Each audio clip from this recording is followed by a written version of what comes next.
Hey, what is up guys? Welcome back to the channel and welcome back to Gran Turismo 7. It's that time of the week once again for the weekly challenges to go ahead and refresh. So we have 5 new events to tackle this week in which we need to get 3rd place or better to gain all of the rewards possible.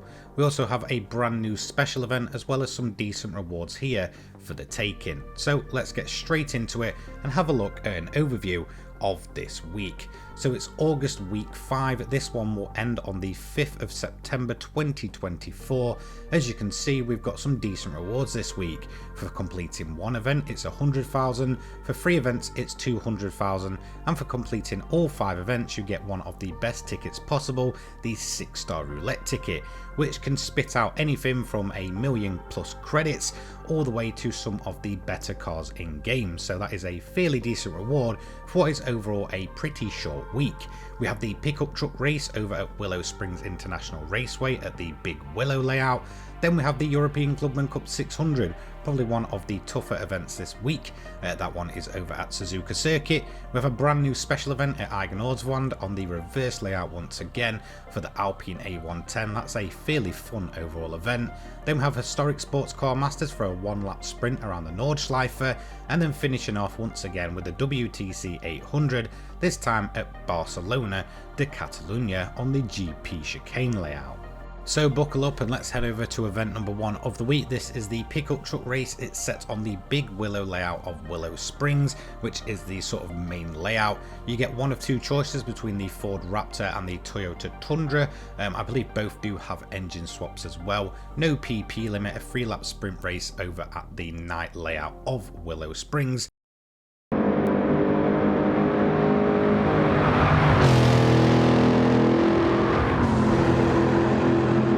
So here we go. I went for the Toyota Tundra for this one. I am using the GT500 engine swap in this. There's no PP limit. It's a straight up sprint race, so we're not worrying about tyres, fuel life or anything like that. It's just straight sprint to the finish. Now it's only over 3 laps. It's really not going to take you too long, maybe 5 minutes maximum. Now in terms of the AI, there's not many of them. There's 11 of them on track, 12 including yourself, and it's all about just picking your time to overtake them. Again, the pickup truck's relatively massive in comparison to what is a pretty tight layout at times around Willow Springs, so just time it to perfection and you should get this one done no problem at all, as well as getting that 50% clean race bonus. Now definitely when it comes to some of the front running trucks, they are certainly running some type of upgrades at least. They are pretty quick overall and might not be the easiest to chase down. Again, it's all about, how aggressive you're going to be through the pack. So if you're going to be relatively laid back and just pick them off one by one, it may take you until that 3rd lap to actually get towards the front. In the end, I did manage to pull out a 4+ second gap. That's tick number 1 of the week, 45,000 credits. I believe I did manage to get that clean race bonus, which I did. So not the best paying event overall, but we do get 100,000 credits for completing that first single event. On to event number 2 next. This is of course going to be the European Clubman Cup 600 over on the left hand side. Now in terms of this event, it is a pretty tough event. There's some very quick AI cars here. However, there is no set PP limit in place. Although it's a 600 event, it isn't set in stone. So let's jump to it.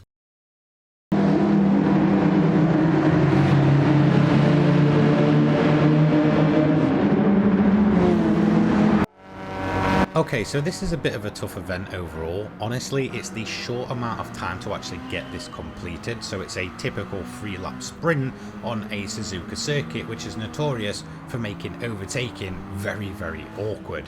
Now, in terms of the cars as well, the majority of them, honestly, are really not that bad to get past. However, it's mainly the Alfa Romeo and Mercedes-Benz that are really going to cause you some issues, and especially on the higher difficulty. And if you want to run around the 600 pp mark like I am, if that Mercedes-Benz and Alfa Romeo do start breaking through the pack, which on occasion they will, honestly it's going to be pretty difficult to actually get up to them and get them caught and overtaken in time. 3 laps just really isn't enough for this event.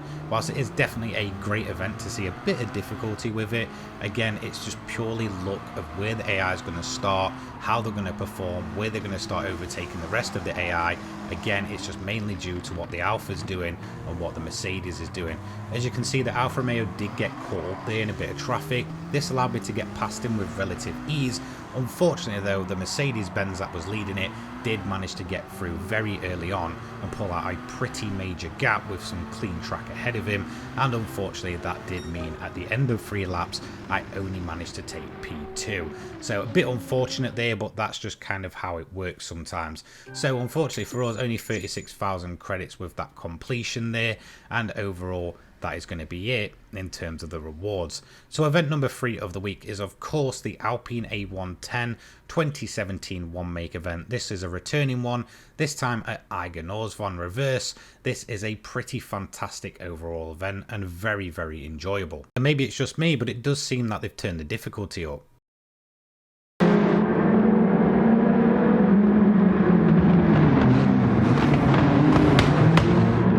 So one of the major complaints I've had when it comes to the Alpine one make is that it's actually probably one of the better ones in the game, especially in terms of these special events.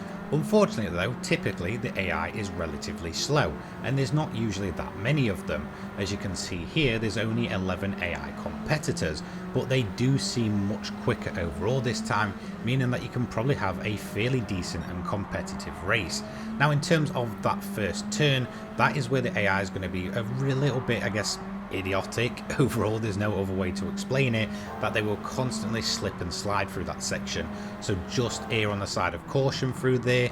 In terms of the rest of it, honestly, some of the AI do seem pretty quick, especially if you're like me and only running a few upgrades like weight reduction and a few tyre upgrades. Overall, this was a very fun event. Unfortunately though, we're actually not going to manage to get first place no matter how well we manage to pull off our overtakes. The Alpine feeling fantastic around here, definitely one of the better cars I've driven here as well.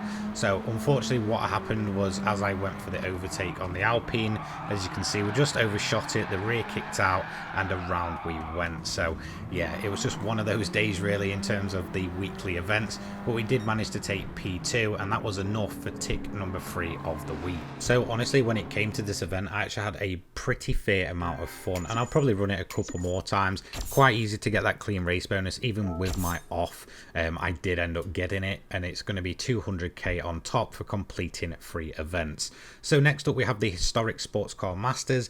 No idea why this one's sort of sat in the 4th position. Usually these are longer events, but this is just purely a 1-lap sprint around the Nordschleife for historic sports cars aimed at 580 pp or less.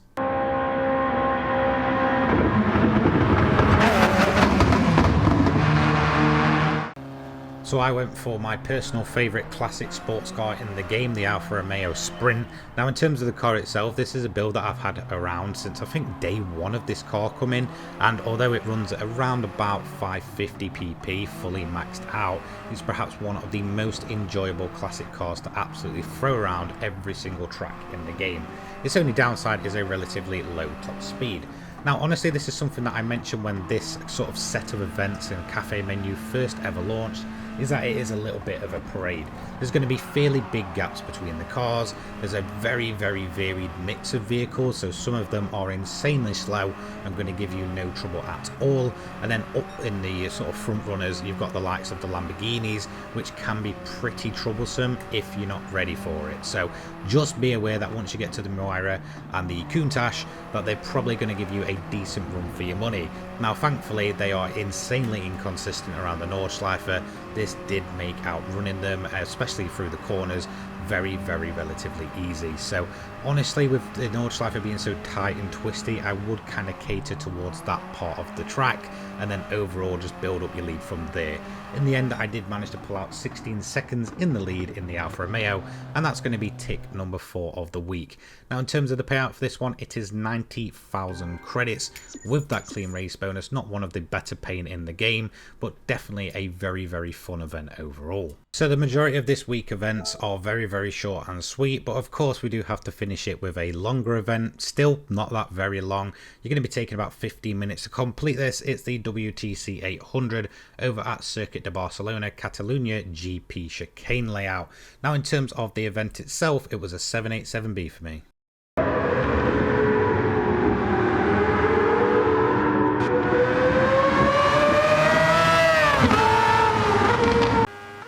So of course, with a lot of these WTC 800 events, the best way to run it is get a car that is incredibly fuel efficient, built to an 800 spec, and can basically go without pit stopping the entire event. Now this is overall still one of the shorter WTC 800 events, which means you can take massive advantage of that. The best thing to do is get the 787B going fuel mix free, and you should be golden until the end of this event. I recommend the Racing Hard compounder tyres, and you shouldn't have any issues at all. Just do the majority of your overtaking as you work your way through the pack. The rest of it will come when the AI start pitting between lap 5 and lap 7. As you can see, we're getting onto lap 4, we're still kind of getting away through the traffic.